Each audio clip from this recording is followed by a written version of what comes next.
100% fee రాయితీతో AI నేర్చుకోవాలనుకుంటున్నారా? Attend quality third gen AI test 2025. నమస్కారం, వెల్కమ్ టు ఐ డ్రీమ్. ధర్మ మార్గం విత్ విజిత కార్యక్రమానికి స్వాగతం.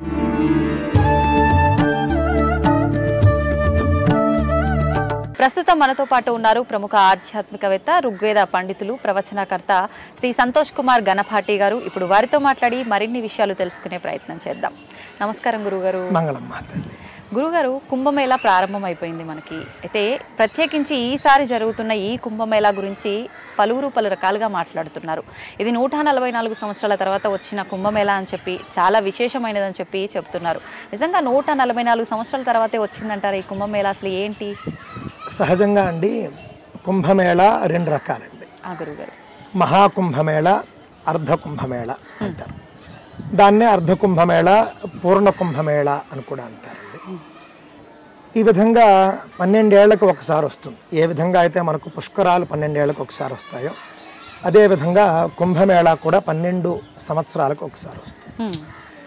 ఈ కుంభమేళా గురించి ఈ మధ్య మనం చూసినప్పుడు 144 ఏళ్లకు ఒకసారి అంటున్నారు. నిజానికి చెప్పాలంటే 12 ఏళ్లకి ఒకసారి వచ్చేటటువంటి ఏ కుంభమేళా అయినా కూడా ఆ కాంబినేషన్ మీకు మళ్ళీ రావాలంటే 144 ఏళ్లే అవుతుంది. కాబట్టి ప్రతి 12 ఏళ్లకు వచ్చేటటువంటి ఏదైతే పూర్ణ కుంభమేళా ఉందో ఇది ప్రతిదీ విశేషమైనదే. ఇది 144 ఏళ్ల వరకు మళ్ళీ రాదు అని అంటే రాదు. మళ్ళీ వచ్చే 12 ఏళ్లకు వచ్చే కుంభమేళా కూడా మీకు 144 ఏళ్ళకి ఒకసారి వచ్చేది. అంటే మీకు ఆ కాంబినేషన్ ఏదైతే ప్లానెట్స్ కాంబినేషన్ ఉంటుందో అది రిపిటేషన్ అనేది మీకు అలాగే ఉంటుంది. అంటే గ్రహాలు, అతిథి, నక్షత్రం అవన్నీ కలిసి రావాలి. మీకు కొన్ని గ్రహగతులు 144 ఏళ్ళకి ఒకసారి వస్తాయి. కావున అలా చెబుతారు. కానీ 144 ఏళ్ళకి ఒకసారి అంటే ఇంకా మన జీవితంలో మళ్ళీ రాదు. కావున ఇంకా మనం ఇప్పుడు వెళ్ళిపోవాల్సిందే, ఇల్లు అమ్మైనా సరే వెళ్ళిపోవాల్సిందే అని అనుకోవాల్సిన అవసరం లేదు. అలానే మాట్లాడుతున్నారు. అలాగే ఉంది. 12 సంవత్సరాలకు ఒకసారి కుంభమేళా వస్తుంది. అసలు కుంభమేళాకు ఉన్నటువంటి గ్రహగతి ఏమిటి అని మనం చూసామనుకోండి, మకరేచ దివానాథే అన్నారు. మకర రాశిలో సూర్యుడు ఉండాలండి. ప్రస్తుతం మొన్న మకర సంక్రమణం అయింది, మనందరికీ తెలుసు. కావున మకరంలో సూర్యుడు ఉన్నాడు. తర్వాత ఏమన్నారు, వృషగేచ బృహస్పతౌ, వృషభంలో గురుగ్రహం ఉండాలి. ఈ రెండు చాలా ముఖ్యమైనటువంటిదండి. ఈ రెండు ఉంటేనే చాలు. దీనికే కుంభయోగం అని పేరు. కుంభయోగ భవేత్ తత్ర ప్రయాగే హ్యతి దుర్లభే అన్నారు. ఈ కుంభయోగం అనేది ప్రయాగలో ముఖ్యం. అంటే ఈ రెండు కాంబినేషన్లో కూడా ఉన్నప్పుడు, అంటే మకర రాశిలో సూర్యుడు, వృషభ రాశిలో బృహస్పతి ఉన్నప్పుడు, ప్రయాగరాజులో ఎవరైతే త్రివేణి సంగమంలో స్నానం చేస్తారో వాళ్లకు విశేషమైనటువంటి ఫలితం వస్తుంది అని ఇక్కడ మనకు అర్థం అండి. ఇప్పుడు మనకు 4 ప్రాంతాల్లో కుంభమేళా జరుగుతుంది అంటారు కదా గురుగారు. ప్రత్యేకించి మనకు ప్రయాగరాజ్లో జరిగేదే ప్రత్యేకంగా విశేషమైన కుంభమేళా. అవునండి, మొత్తం 4 ప్రాంతాల్లో మనకి జరుగుతుందండి. అందులో ప్రయాగరాజు ఒకటి, ప్రయాగరాజు, హరిద్వారు, ఉజ్జయిని, ఈ విధంగా మొత్తం మీకు 4 ఉంటాయండి. 4 కంటే కూడా ప్రయాగలో జరిగేది విశేషం. ఎందుకు అనంటే కనుక కుంభయోగం అనేది ఇక్కడ చెప్పారు విశేషంగా. పూర్ణ కుంభమేళా ఇక్కడే ఉంటుంది మీకు ఎప్పుడూ కూడా. 12 ఏళ్లకు ఒకసారి వచ్చే పూర్ణ కుంభమేళా ఇక్కడే చేస్తారు. 4 సంవత్సరాలకు ఒకసారి చేసేటటువంటి ఉన్నాయి, వాటికి ఇంతటి ప్రాధాన్యత ఉండదండి. కావున ఇది 144 ఏళ్ళు అనేది అంత అవసరం లేదు. 12 ఏళ్ళకి ఒకసారి వస్తుంది. ఇప్పుడు మీకు ఒక 50 ఏళ్ళు అనుకోండి, తప్పకుండా మళ్ళీ 12 ఏళ్ళకి మీరు ఉంటారో ఉండరు అనే దీంతో మీరు వెళ్ళాలని చెప్పి పెట్టుకోవచ్చు. అది కూడా కొన్ని జాగ్రత్తలు తీసుకోవాలి. ఎటువంటి జాగ్రత్తలు అని అంటే, ఈసారి ఈ పూర్ణ కుంభమేళా ఏముందో విశేషమైనటువంటి జనం మనకు కనిపిస్తున్నారు. కోట్ల సంఖ్యలో ఒక 45 కోట్ల మంది అని అంటున్నారు. వాళ్లకు మౌని అమావాస్య అని అంటారు. అండి, ఈ పుష్య అమావాస్య మరియు మాఘ అమావాస్య ఈ రెండో వాళ్లకు చాలా విశేషమైన పర్వదినాలు, అంటే పండుగలండి. 2017లో అర్ధ కుంభమేళా జరిగింది. అర్ధ కుంభమేళా అంటే 6 సంవత్సరాలకు ఒకసారి చేస్తారు. ఆ విధంగా అర్ధ కుంభమేళా జరిగినప్పుడు మేము వెళ్ళామండి 2018లో అనుకుంటాం. వెళ్ళినప్పుడు అప్పుడు మేము మౌని అమావాస్య నాడు మేము వెళ్ళామండి. అప్పుడు అర్ధోదయ మహాయోగం కూడా ఉంది. అప్పుడు ఎంత జనం అంటే, మేము స్నానానికి వెళ్ళాం. వెళ్ళిన రోజున మాకు అక్కడ జనం మామూలుగా అనిపించారు. అంటే అంతగా ఉన్నారని మేము అనుకోలేదు.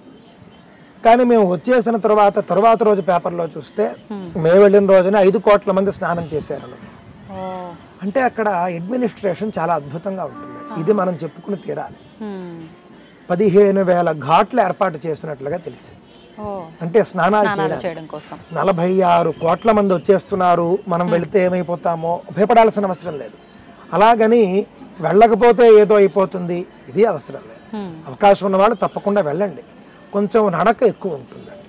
ఎందుకంటే మొత్తం ఏదైతే సిటీ ప్రయాగరాజ నగరం ఉందో, సిటీ లోపల ఎక్కడా కూడా ప్రభుత్వ బస్సులు తప్ప వేరే ఏవి తిరగడానికి అనుమతి ఉండదండి. అంటే ప్రత్యేకించి ఈ రోజుల్లో మొత్తం కుంభమేళా రోజుల్లో మనం సొంత బండిలో వెళ్ళలేము కుంభమేళా జరిగే ప్రదేశానికి.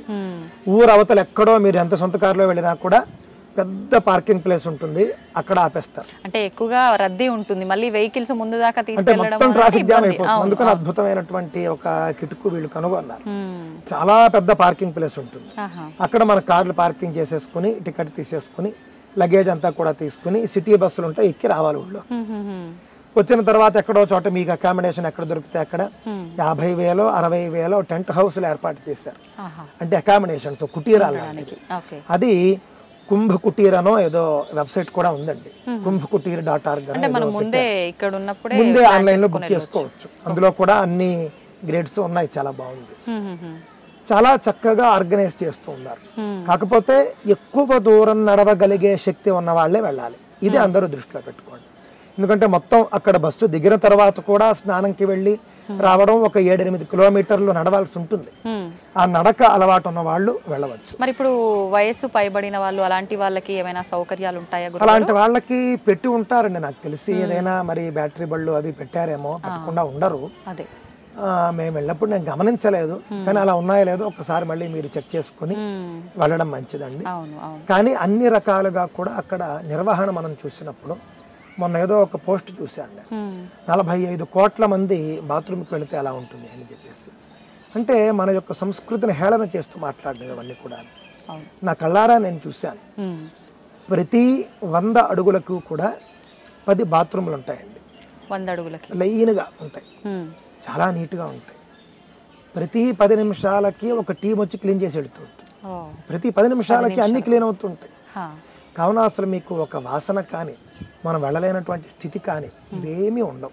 చాలా అద్భుతంగా నిర్వహిస్తూ ఉన్నారు. మీకు కుంభమేళాలో స్నానం చేయడం అనేది పరమ పుణ్యప్రదమైనటువంటిది, అందులో ఎలాంటి సందేహం. గురుగారు, ప్రత్యేకించి అది 40 రోజుల పైబడి జరుగుతుంది కదా ఈ కుంభమేళా అనేది.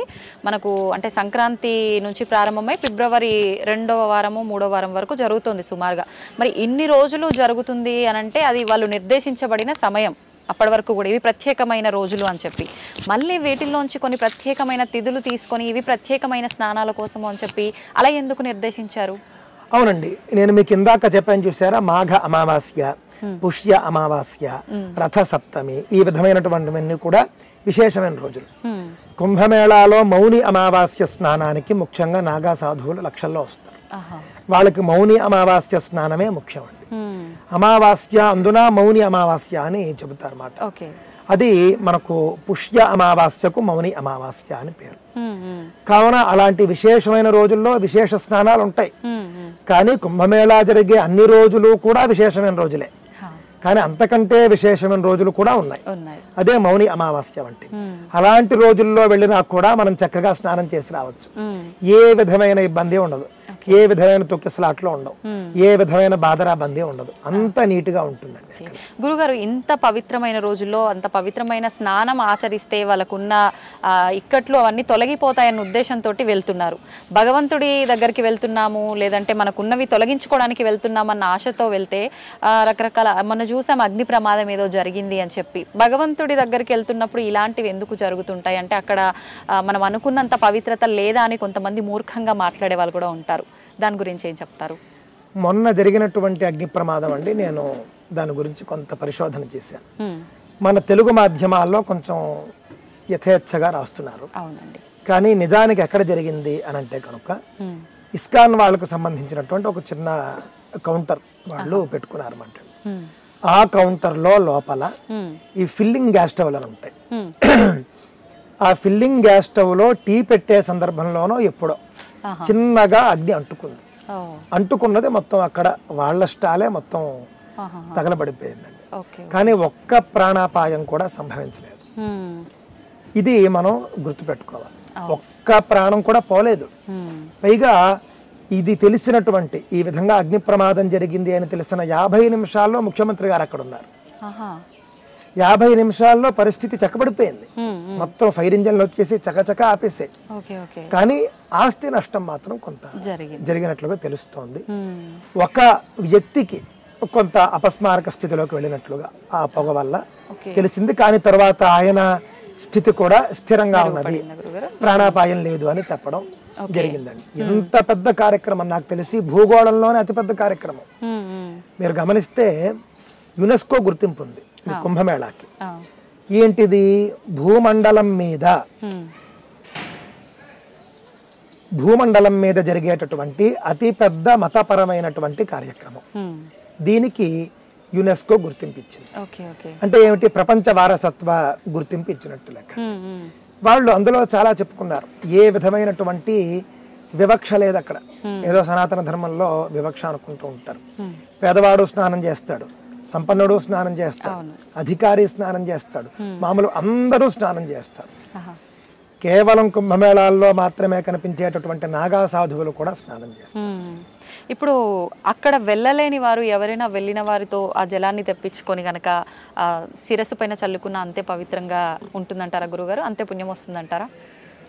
ఒకవేళ కుంభమేళాకి మీరు వెళ్ళలేరు అనుకోండి, కుంభమేళాకి వెళ్ళలేని వారు ఏం చేయాలంటే, శివ మహాపురాణంలో ఒక వాక్యం ఉందండి. ఏంటండి?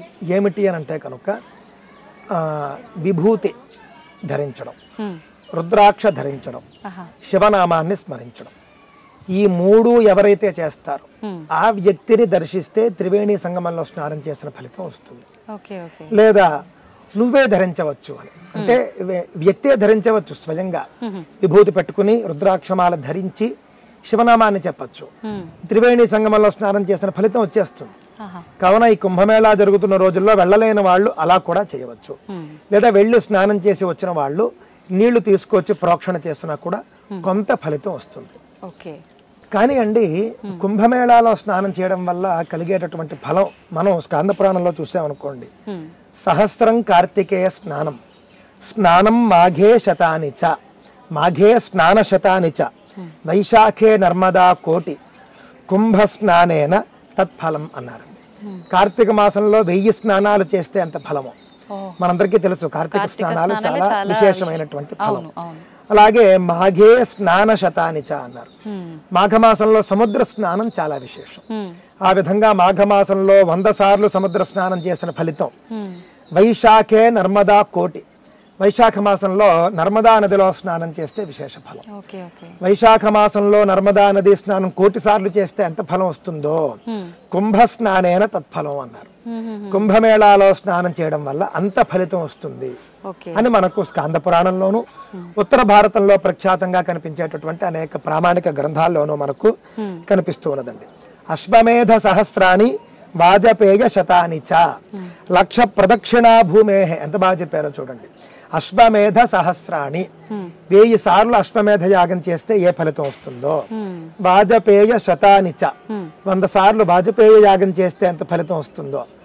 అంతేకాకుండా ఇలాంటివన్నీ రాజుల కాలంలో చేసిన యాగాలు, పెద్ద పెద్ద యాగాలు ఈ కాలంలో మనం అసలు చేయలేదు. అవును, మనకు అసలు అవకాశం లేదు. 1,00,000 ప్రదక్షిణా భూమేహే అన్నారు. మన పురాణాల్లో భూమి చుట్టూ ప్రదక్షిణ చేయడం కూడా ఒక పెద్ద విశేషం. అలాగా 1,00,000 ప్రదక్షిణలు భూమి చుట్టూ చేయడం ఎంత ఫలమో కుంభ స్నానంలో అంత ఫలం అని మనకు కనిపిస్తూ ఉన్నదండి. అదే విధంగా మీరు ఇందాక అన్నారు చూసారా, అమావాస్య నాడు ఏమిటి అని చెప్పేసి. మాఘే వృషగతే జీవే మకరే చంద్రభాస్కరౌ అమాయాంచ తతో యోగః అని కూడా చెప్పడం జరిగింది.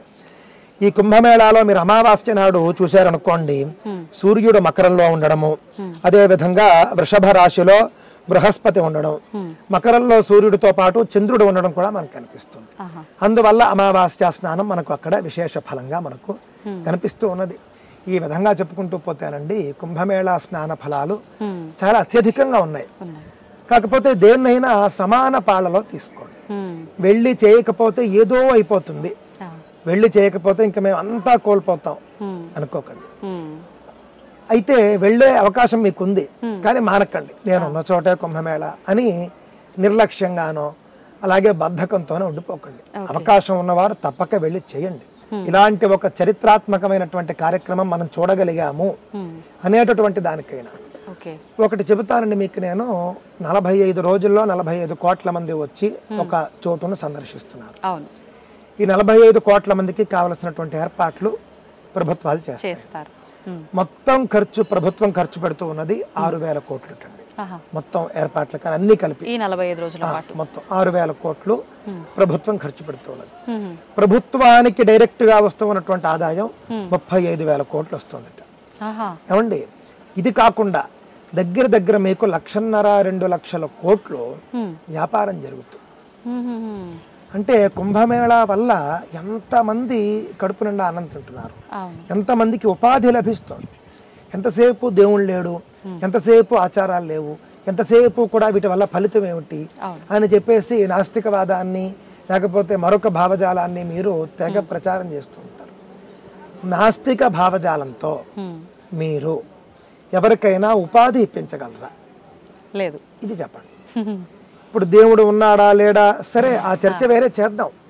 సాధారణంగా దేవుడు ఉన్నాడు అని చెప్పేటటువంటి ఆస్తికవాదంతో ఎంతమందికి ఉపాధి కలుగుతుంది, ఎంతమంది కడుపు నిండుతోంది. ఒకవేళ మీరు నాస్తికవాదంతో భగవంతుడు లేడు అనేటటువంటి వాదాన్ని మీరు ఎక్కువగా ప్రచారం చేస్తే ఈ ఉపాధి అంతా పోతున్నట్లా కాదా? వీళ్ళందరికీ మీరు ఉపాధి చూపిస్తారా? కావున ఇలాంటి కార్యక్రమాలను ప్రోత్సహించాలండి. ఇలాంటి కార్యక్రమాలను ప్రోత్సహించి అద్భుతంగా నిర్వహిస్తున్నారు. ప్రపంచం చూస్తోంది. హార్వర్డ్ యూనివర్సిటీ, ఆక్స్ఫర్డ్ యూనివర్సిటీల నుండి పిహెచ్డి స్టూడెంట్స్ వచ్చి ఇలాంటి కార్యక్రమాల మీద వాళ్ళు ప్రోగ్రామ్స్ చేసుకుంటున్నారు, పరిశోధనలు చేసుకుంటున్నారు. చాలా పెద్ద పెద్ద కంపెనీలు కూడా ఇంత పెద్ద కార్యక్రమాలు ఎలా నిర్వహిస్తారు పాశ్చాత్య దేశాలకు తెలియదు. కానీ మన దేశంలో కొన్ని సహస్రాబ్దాలుగా ఈ కార్యక్రమాలు జరుగుతున్నాయి. మీరు గమనించి చూస్తే మొట్టమొదటిసారి మనకు మొగస్తనీసు అని ఒక ఆయన ఉన్నాడు. ఈ మొగస్తనీసు అనేటటువంటి ఆయన గ్రీకు చరిత్రకారుడు. ఈ గ్రీకు చరిత్రకారుడు తాను రాసినటువంటి ఇండికా పుస్తకంలో ఈ కుంభమేళా గురించి రాశాడు ఆయన. కావున అది కూడా మీరు ఒక్కసారి అందరూ తెలుసుకోవాలి. అంటే 2,500 ఏళ్లకు పూర్వమే కుంభమేళా జరిగినట్లుగా ఆధారాలు. ప్రపంచం అంతా ఇంకా బట్టలు సరిగ్గా వేసుకోవడం చేత కాదు, ఏమి తినాలో తెలియదు, ఏమి తినకూడదో తెలియదు, అజ్ఞానంతో కొట్టుమిట్టాడుతున్నటువంటి రోజులు. అలాంటి సందర్భంలో ఈ యొక్క కుంభమేళా కార్యక్రమం భారతదేశంలో ఆ రోజుల్లోనే కోట్లాది మందితో ఈ కార్యక్రమాలు మన రాజులు నిర్వహించారు. అందరూ వచ్చేవారండి. ఇలాంటి కార్యక్రమాల మీద ఎవరు పడేవారు కాదు. శత్రురాజు అయినప్పటికీ కూడా ఈ కుంభమేళా స్నానం వాడికి కావాలి, వచ్చేవాడు. అంటే వాడు పైకి నాస్తికంగా మాటలని ఎక్కడో చిన్న నమ్మకం ఉండుండేది. అంటే శత్రురాజులు అని అంటే మన వాళ్ళలోనే నేను అంటున్నది, హిందువుల్లోనే 2 రాజులు వాళ్ళకి శత్రువులు ఉండేవారు. అయినప్పటికీ ప్రయాగరాజుకి సంబంధించినటువంటి ఆ చక్రవర్తి ఆ రాజ్యంలో నేను వెళ్ళను, నేను స్నానం చేయను కూర్చునేవాడు కాదు. అందరికీ కుంభ స్నానం కావాలి, అందరికీ కుంభమేళా కావాలి. ఈ విధంగా భారతదేశం ఒక ఐక్యతను చూపించేటటువంటి కార్యక్రమం ఇది. కుల, మత, వయో, లింగ ఏ భేదాలు లేవు. అందరూ కూడా మీకు కుంభమేళాలో భాగం వహిస్తారు. మొగస్తనీస్ కూడా రాసింది ఇదేనండి. మొగస్తనీస్ కూడా రాసింది ఒక పెద్ద కార్యక్రమం నేను చూడడం జరిగింది ప్రయాగ అనేటటువంటి ప్రదేశంలో. అక్కడ రాజు వచ్చి స్నానం చేస్తున్నాడు, పేదవాడు వచ్చి స్నానం చేస్తున్నాడు, ఏ భేదము లేదు, అందరూ కలిసి ఒకచోటే స్నానం చేస్తున్నారు. ఇది నాకు ఆశ్చర్యం కలిగించిందని రాశాడు. అంటే చూడండి, అప్పటికి పాశ్చాత్య దేశాల్లో రాజులు వెళ్లే చోటికి ప్రజలు వెళ్ళేవారు కాదు, ప్రజలు వెళ్లే చోటికి రాజులు వెళ్ళేవారు కాదు.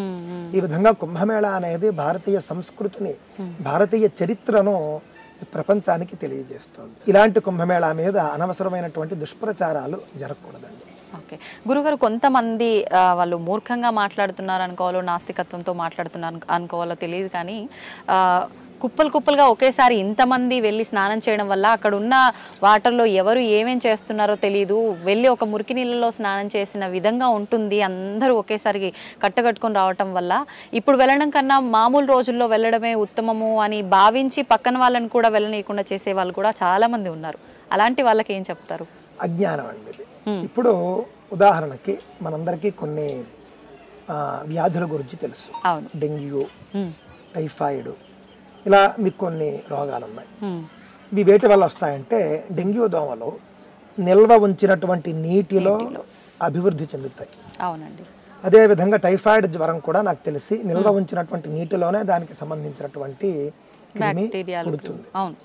కావున నిల్వ ఉంచినటువంటి నీటిలో బ్యాక్టీరియా ఫామ్ అవుతుందని మనందరికీ తెలిసినటువంటి జ్ఞానం. ఎందుకు ఇది మాట నిల్వ ఉంచిన అంటున్నారు అంటే ఫ్లోటింగ్లో ఉన్నటువంటి నీటిలో, అంటే ప్రవహిస్తున్న నీటిలో ఇవి పుట్టవనే కదా అర్థం. కావున మీరు త్రివేణి సంగమంలో చూసుకుంటే ప్రవాహం అది 3 నదులు కలిసిన ప్రవాహం, మళ్ళీ ఒకటి కాదు. కేవలం ఒక నది ప్రవాహంగా వెళుతూ ఉంటేనే మన వాళ్ళు అసలు అన్ని నదుల స్నానాల కంటే కూడా నదీ స్నానానికి విశేష ఫలం ఎందుకు ఇచ్చారు చెప్పండి? ప్రవాహం ఉంటుంది కాబట్టి. నదికి ఎప్పుడు ప్రవాహం ఉంటుంది, ప్రవాహం ఉన్న చోటే స్నానం చేయాలని కూడా ఉంది. ఈ ప్రవాహం మీకు ఎలా ఉంటుంది? ఉదాహరణకు మీరు కావేరీ నది తీసుకోండి. కావేరీ నది కర్ణాటకలో కూర్గ్ అంటారు, కొడగు జిల్లా. ఆ జిల్లాలో తలక్కాడు అంటారన్నమాట అండి. ఆ పైన తలక్కావేరి, తలక్కాడు అంటారు. కొండ మీద చాలా చల్లగా ఉంటుంది, అక్కడ పుడుతుంది కావేరి. కొండ కోణంలో పుడుతుంది. అక్కడ పుట్టి ఎన్ని కొండలు, ఎన్ని కిలోమీటర్లు ప్రవహించి మనం స్నానం చేసే స్థితికి వస్తుంది. ఆ లోపల నాకు తెలిసి 100 కిలోమీటర్లు వస్తుంది. 100 కిలోమీటర్ల వరకు నాకు తెలిసి మన స్నానానికి కావలసినట్లుగా కావేరి రాదు. సో కాబట్టి మనం చూస్తేనండి అక్కడెక్కడో అడవుల్లో పుట్టినటువంటిది, వనమూలికలు, ఎంతో మంచి చెట్లు, ఎంతో గుణాలు, ఔషధ గుణాలు కలిగినటువంటి చెట్లు, రాళ్ళు, ఇవన్నీ దాటుకుని పారుకుని నది ప్రవహిస్తూ వస్తుంది. అప్పటికే చాలా ఔషధ గుణాలు నీటిలో ఉంటాయి. పైగా ప్రవాహంలో ఎప్పుడూ కూడా మీకు రోగం రాదు. ప్రవాహంలో మనం స్నానం చేస్తే రోగం లేదు ఎప్పుడూ కూడా, ఏ బ్యాక్టీరియా రాదు. మరి ఇక్కడ త్రివేణి సంగమంలో మీరు చూసారనుకోండి, ప్రవాహం, నిరంతర ప్రవాహం. పైగా అర్ధకుంభమేళాలో నేను చూశాను, ఎంత నీట్గా ఉందో, చాలా ఆశ్చర్యపోయాడు. ఇన్ని కోట్ల మంది స్నానం చేస్తుంటే నీరు ఎంత నీట్గా ఎలా ఉంటుంది అంటే ప్రభుత్వాలు కూడా అంత జాగ్రత్తగా చూస్తున్నాయి మాట. కావున ఇవి అనవసరమైనటువంటి, అక్కర్లేనటువంటి ఈర్ష్యాసూయులతో కూడినటువంటి వాదాలండి. ఏదో సనాతన ధర్మానికి ఒక గొప్ప కార్యక్రమం అయిపోతుంది, అందరూ వెళ్ళిపోతున్నారు అంటే ప్రపంచంలో వేరే వేరే మతాలు సంఖ్యాపరంగా పెద్దవైనప్పటికీ అతి పెద్ద మతపరమైనటువంటి కార్యక్రమం ఇలా జరగడం ఏంటి, ఇక్కడ జరగడం ఏంటి, ఈ రకరకాల కుట్రలు ఇందులో ఉంటాయండి. అవన్నీ మనకు అనవసరం. చరిత్రాత్మకమైనటువంటి మంచి ఫలాన్ని ఇచ్చేటటువంటి కుంభమేళా స్నానం మన అవకాశాన్ని బట్టి మనం చేసే ప్రయత్నం తప్పకుండా చేద్దాం. ఓకే గురుగారు, మీరు ఎలాగో వెళ్ళొచ్చారు కాబట్టి మీకు అనుభవం ఉంది, అక్కడ వెళ్ళి చూసొచ్చింది. అయితే చాలామంది ఇక్కడ ఉన్న వాళ్ళు ఏమనుకుంటారు అని అంటే, ప్రతి ఒక్కటి సోషల్ మీడియాలో కనిపించేది ప్రతి ఒక్కటి నిజమో అని చెప్పి. అది గ్రాఫిక్సో తెలీదు, నిజంగా అది నిజమో తెలీదు. కొన్ని వేల సంవత్సరాలు ఉన్న సాధువులు, మునులు కూడా అక్కడికి వచ్చి స్నానం ఆచరిస్తారు అని చెప్పి, అఘోరాలు కూడా వస్తారని చెప్పి, మీరు ఇందాక అన్నట్టుగా నాగసాధువులు కూడా వస్తారన్నారు కదా. కొన్ని నిజంగా వేల సంవత్సరాలు బ్రతుకున్న వాళ్ళు అక్కడికి వచ్చి స్నానం ఆచరించే విధానం ఉందంటారా? ఇదంతా అపోహన? అలా ఏం లేదండి, ఉంటారు. వేల లక్షల సంవత్సరాల వాళ్ళు కూడా ఉంటారు. పురాణాల్లో మనకు కొన్ని వచనాలు ఉన్నాయి. ఆ వచనాలు ఏంటంటే, ద్వాపర యుగాంతంలో మహర్షులు ఇంకా కలియుగం వచ్చేస్తోంది కావున సిద్ధులు, యోగులు సమాజానికి కనిపించడం ఇంకా మంచిది కాదు అని చెప్పేసి, మళ్ళీ కలియుగం పూర్తయ్యేంత వరకు మీరు తపస్సులో ఉండిపోండి అని పరమాత్మ ఆదేశించాడు. ఆ విధంగా చాలా మంది వ్యాస మహర్షి వంటి గొప్ప గొప్ప యోగులు అందరూ కూడా ఆ విధంగా దీనికి వెళ్ళిపోయారండి, తపస్సులోకి వెళ్ళిపోయారు. ఆ విధంగా మనం చూసుకుంటే పురాణాల ఆధారంగా వేల సంవత్సరాల వయసు ఉన్నటువంటి యోగులు ఇప్పటికీ ఉన్నారు. కానీ వాళ్ళంతా ఇప్పుడు స్నానానికి వస్తున్నారా మనకి తెలియదు. అలాగని వచ్చేటటువంటి వాళ్ళందరూ కూడా మనకి వాళ్ళు సరైన వాళ్ళు కాదు, వేషం వేసుకున్న వాళ్ళు అనలేం. అలాగని వచ్చిన వాళ్ళందరూ కూడా మంచి వాళ్ళు అనలేం. వస్తారు, వాళ్ళ స్నానం వాళ్ళు చేసుకుంటారు, మళ్ళీ వాళ్ళు వచ్చిన చోటుకి వెళ్ళిపోతారు. ఇందులో మనకి నష్టం ఏమిటి, లాభం ఏమిటి? అసలు మనం వాళ్ళ వెంట ఎందుకు పడాలి? వాళ్ళ సాధన వాళ్ళది, వాళ్ళ గురించి మనకి ఎందుకు అత్యాసక్తి? అనవసరం కదండి. వాళ్ళ సాధనలో భాగంగా 12 ఏళ్లకు ఒకసారి స్నానంకి వస్తారు, వెళ్ళిపోతారు. ఇంకా మనం వాళ్ళని వదిలేయాలి. అలాగే వాళ్ళ గురించి చర్చలు అనవసరం. వాళ్ళ గురించి అలా కాకుండా సమాజంలోకి వచ్చేసి మాట్లాడే వాళ్ళు ఉంటారు, వాళ్ళ గురించి మీరు ఎన్ని చర్చలైనా పెట్టుకోండి. ఇప్పుడు అక్కడ అఘోరాలు వచ్చి వాళ్ళు కనిపించకుండా మాయమవుతారు, స్నానం చేసిన మరుక్షణం అంటారు, ఇది వాస్తవమేనా గురుగారు? అలా నేను చూడలేదండి. సహజంగా మాటిమాటికి అలాగ శక్తులు ఉపయోగించుకోరు. శక్తిమంతులు కూడా వస్తూ ఉండవచ్చు, అలాగా వచ్చినట్లు మాయమైనట్టు ఎవరికి కనిపిస్తుంది? చాలా కష్టం. అలా ఉండకపోవచ్చు. ఎంత మహాత్ములైనా కూడా సాధారణంగానే వస్తారు, సాధారణంగానే వెళ్ళిపోతారు. వాళ్ళు ఇంత పెద్ద యోగి, ఇంత పెద్ద గొప్ప ఆయన అని మనకు తెలియనివ్వరు. వాళ్ళు అలాగే వచ్చి వెళ్ళిపోతారు. మంచి విషయాలు తెలియజేశారు గురుగారు. నిజంగా కుంభమేళా గురించి చాలా మందిలో అపోహలు ఉన్నాయి. ఈ వీడియో చూస్తే కనుక అందరికీ ఆ అపోహలు తొలగిపోతాయి. ధన్యవాదాలు గురుగారు. మంగళం మాతండి.